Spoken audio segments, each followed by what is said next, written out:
Okay sir, మన తాడిపత్రికి ఒక award వచ్చింది. ఆ అవార్డు ఏంటి మీ మాటల్లో తెలుసుకోవాలనుకుంటున్నాను. మేడం, పని చేసే వాళ్ళకి రాకుండా ఎవరికి వస్తాయండి అవార్డులు?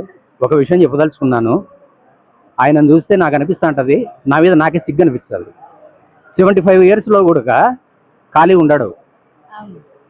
ఎప్పుడు పేపర్లు తీసుకొని డ్రాయింగ్ తీసుకుంటా, ఈడ ఇట్లా చేస్తే బాగుంటుంది, ఈ వీధిని ఇట్లా డెవలప్ చేస్తే బాగుంటుంది, ఈ అండర్గ్రౌండ్ అనేది ఇట్లా డెవలప్ చేస్తే బాగుంటుంది, ఈ వయసులో కూడా ఇంత కష్టపడుతున్నాడే, మాకు ఇంత వయసు ఉన్నా కూడా మేము చేయలేకపోతున్నామే అనేది ఒకటి బాధాకరమైన విషయం.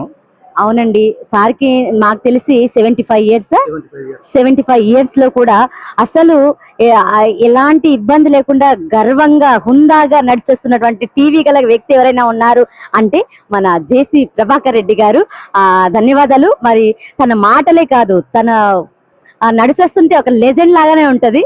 మెగాస్టార్ అంతే, మెగాస్టార్ ఆయనకు ప్రత్యామ్నాయం అంటూ తాడిపత్రిలో లేదు. ఒకవేళ ఉన్న వాళ్ళు అంతే, అది ఏందో అంటారు చూడు సామెత, వచ్చి పోల్సిందే గాని ప్రజల్లో తనకంటూ ఒక పుస్తకం తాడపత్రి యవనికపై ఓ బుక్ లో ఆయన పేరు అనేది ఒక పేజీలో రాసుకుంటారో ఏం రాసుకుంటారో కానీ ఈ ప్రజలు.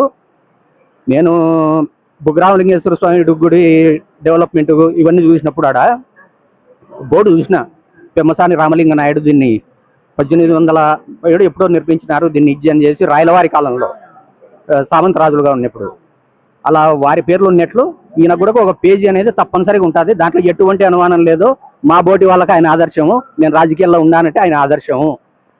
ఓకే సార్, అదే విధంగా మరి మన తాడిపత్రిలో మరి సాయిబాబా గుడి మన దేశంలోనే మన రాష్ట్రంలోనే కన్నీ విరిగని రీతిగా మరి ఎంతో అద్భుతమైన సాయిబాబా మరి ప్రతిష్ఠించారు. మరి దాని విషయంలో మీ స్పందన ఏంటి? సాయిబాబా గుడే కాదండి, సాయిబాబా గుడి విషయానికి వచ్చేసరికి జేసీ ప్రభాకర్ రెడ్డి సార్ ఆలోచనలు వినూత్నంగా ఉంటాయి. బాబా ఎక్కడైనా కూడా ఎట్లా కూర్చుంటారు మేడం? ఆయన కూర్చుండేది ఒక స్టోన్ మీద కూర్చుంటారు, ఆయన పూజలు అందుకుంటా అంటాడు. కానీ ఈడ డిఫరెంట్. అది నేను ఎస్వి రవీంద్రారెడ్డి గారు డెవలప్ చేసేటప్పుడు అడిగిన, ఎవరైనా స్వామి చెప్పినాడా ఇట్లా ఎందుకు ఇట్లా పెట్టినారు మీరు? ఎవరు స్వామి ఏం లేదు, మా ప్రభాకర్ రెడ్డి గారి ఆలోచన వినూత్నంగా ఉంటాయి కదా, ఈ రకంగా ఇది చేసినాంపా అని చెప్పి ఆయన ఎస్వి రవీంద్రారెడ్డి గారు తెలపడం జరిగింది. నిజంగా అండి, మన ప్రతి మాట ప్రతి పనిలోనూ వాళ్ళ కష్టం కనిపిస్తుంది, ప్రజల మీద గౌరవం కనిపిస్తుంది, ప్రజలంటే ఎంత ప్రేమ అనేది కనిపిస్తుంది.